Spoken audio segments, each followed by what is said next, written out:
Hi everyone, it's Tarrant. And Stella from Meeple University. Today we'll be teaching you how to play Akropolis, game designed by Jules Messeau and published by Jahja. Let's get to the game. In Akropolis, players compete against each other to build the best and highest scoring city in ancient Greece. Players will strategically use their stone to draft the best tiles and use them to build their cities outwards or upwards, with each colour of district scoring points based on its placement, its height, and its matching plazas. After 12 rounds of play, whoever has amassed the highest scoring city is the winner. To set up, find all of the tri-hex city tiles which correspond to your player count, shuffle them up, and then stack them into 11 piles, each of which contains one more tile than the number of players in the game. You'll be left with tiles equaling the number of players plus 2, and you'll line them up face up in a row from left to right. This row of tiles is called the construction site, and it's from here that players will be gaining tiles through the game. Give each player a starting tile, and then choose a first player who takes the chief architect marker and 1 stone. Turn order is clockwise. The second player takes 2 stone, the third player takes 3, and the fourth player takes 4. You're now ready to play. Akropolis is played in 12 rounds. Each round is played in turns, starting from the chief architect and going clockwise around the table until the chief architect has taken 2 turns and all other players have taken 1. Chief architect rotates from round to round, so all players will ultimately have the same number of turns. On your turn, you must choose 1 tile from the display and add it to your city. If you choose the leftmost tile, this is free. If you choose the second leftmost tile, you must pay 1 stone to take it. The third leftmost would cost 2, the fourth would cost 3, and so on. The cost is based solely on the tiles available at the start of your turn.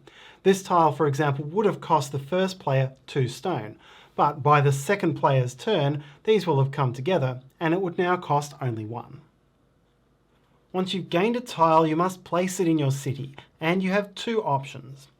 You can build outwards, anywhere in your city as long as it's adjacent to at least 1 existing tile. Or you can build upwards, covering 3 existing hexes, with the only restriction being that you must place on top of at least 2 different other tiles. For example, this placement is legal, but this one would not be, as it aligns directly with the tile beneath it. You're allowed to cover any type of printed tile. And in particular, you will be trying to cover the white quarry spaces, as each quarry space you cover gains you 1 stone. This is the only way to gain more stone in the game. However, be aware that any coloured space you cover is no longer going to contribute to your final score.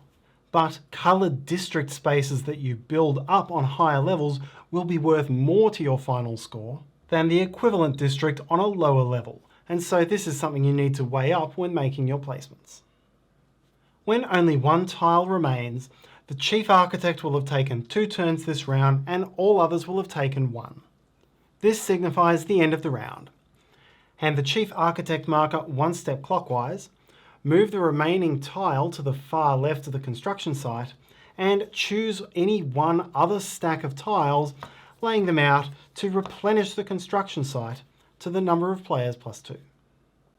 You'll now proceed immediately to the next round with the new chief architect taking the first choice. When only a single tile remains at the end of the 12th round, the game is over and you'll proceed to final scoring. Each of the 5 colours will score points based on the combination of the value of its districts, which are the tiles showing pictures of buildings, and its plazas, which are the tiles showing stars. When counting the value of a district, what's important is both the placement of that district according to that colour's placement rule, and the elevation of that district tile. A tile on the bottom level has a value of 1. The next level has a value of 2, the next level a value of 3, and so on. So let's look at the placement rules for each of the 5 colours.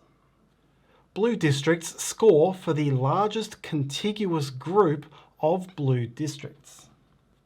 Here, all of these tiles would count, but this one over here is separate to the rest of the group, so it does not count towards the score. The plaza tiles also do not count. The value of the group is counted by counting the tiles and their heights. So here it would be 1, 2, 3, 4, 5, 6, 7, 8, 9, 10, 11, 12, 13, 14, 15, 16, 17, 18. This value is then multiplied by the total number of blue stars in the city, which is 2. For stars, it doesn't matter which level the tile is on. You only count the number of visible stars. So in this city, the score for blue is 18 times 2 is 36. Yellow districts score if they are isolated, that is, adjacent to no other yellow district. These 3 would be counted, these 2 would not. There are 2 yellow stars, so yellow's score would be 1, 2, 3 times 2 is 6. Red districts score when they are on the outer edge of your city. These 3 red districts would score, this one would not.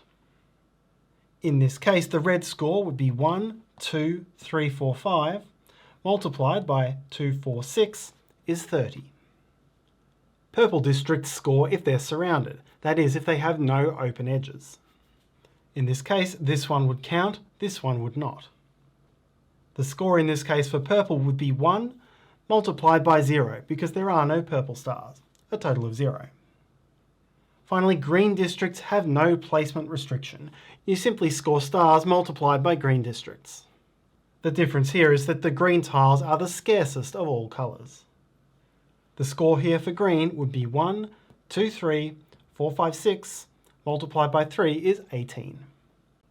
Finally, you'll gain 1 point for each leftover stone. The player with the highest score wins. If tied, whoever has the most stone wins, and if still tied, victory is shared. If you have fewer than 4 players, you can choose to play a longer game by using all of the game's tiles and sorting them into 19 stacks for a 2-player game or 14 stacks for a 3-player game. As an extra variant, you can also flip the helper card over to see a specific objective for each of the 5 colours, which will grant you further points. You may choose to use any or all of these objectives. For blue, you'll double a group's score if its base value is 10 or more. For yellow, any district adjacent to its own plaza scores double.